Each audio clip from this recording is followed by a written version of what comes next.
आदमी ने कभी सोचा भी नहीं था कि उसकी एक गलती उसे भयानक मुसीबत में डाल देगी। अचानक एक डरावना कीड़ा उसके ऊपर टूट पड़ा और अपनी लंबी सूंड उसके शरीर में घुसा दी। दर्द से आदमी की चीख निकल गई, लेकिन तभी वह कीड़ा अचानक गायब हो गया, जैसे कुछ हुआ ही न हो। घबराया हुआ आदमी अपनी कार में बैठकर घर जाने लगा। तभी उसने देखा कि कार में एक मक्खी उड़ रही है। वह उसे मारने ही वाला था कि अचानक मक्खी किसी अनदेखी ताकत द्वारा खींच ली गई। जब उसने पीछे मुड़कर देखा तो उसके होश उड़ गए। वहां एक विशाल मकड़ी खड़ी थी। मकड़ी ने बिना देर किए उस पर हमला कर दिया, लेकिन तभी आदमी की आंख खुल गई। यह सब एक सपना था। दरअसल यह मोटा आदमी गांव का मशहूर कीटनाशक विशेषज्ञ था। चाहे मकड़ी कितनी भी बड़ी हो या तिलचटा कितना भी विशाल, उसकी नजर में आते ही उसका बचना नामुमकिन था। एक दिन काम खत्म करने के बाद वह अपनी मजदूरी लेने एक हिप्नोटिस्ट के पास पहुंचा। हिप्नोटिस्ट ने कहा कि वह एक ग्राहक के साथ व्यस्त है, थोड़ा इंतजार कर ले। लेकिन मोटा आदमी गुस्से में आग बबूला हो गया और उसे खरी खोटी सुनाने लगा।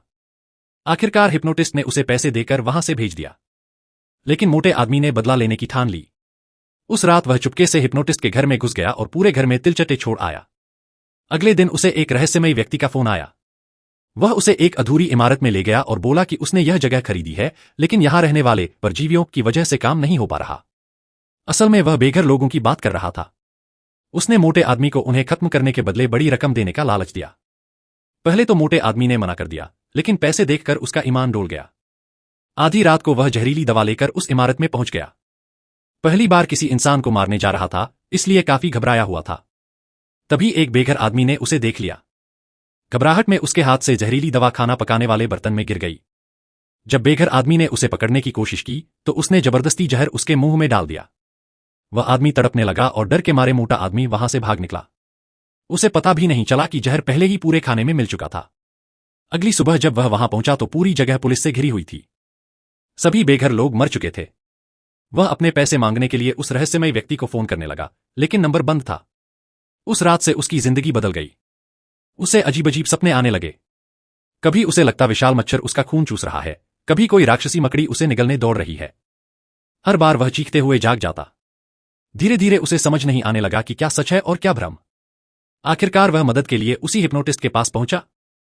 हिप्नोटिस्ट ने उसे सम्मोहित किया और उसके सारे अपराध उगलवा लिए। लेकिन मोटे आदमी को नहीं पता था कि यह सब उसी की सजा थी। गहरी नींद में डूबने के बाद जब उसकी आंख खुली तो उसने खुद को एक छोटे से कीड़े के आकार का पाया। वह डर के मारे चीखने लगा। तभी हिप्नोटिस्ट कमरे में आया। उसने सोफे पर एक छोटा सा कीड़ा देखा। बिना कुछ सोचे उसने एक मोटी किताब उठाई और पूरे जोर से उस पर दे मारी। मोटा आदमी कितना भी रहम की भीख मांगता रहा, लेकिन कोई फायदा नहीं हुआ। अगले ही पल वह किताब के नीचे दबकर चपटा हो गया और वहीं उसकी दर्दनाक मौत हो गई। यहीं खत्म होती है आज की कहानी।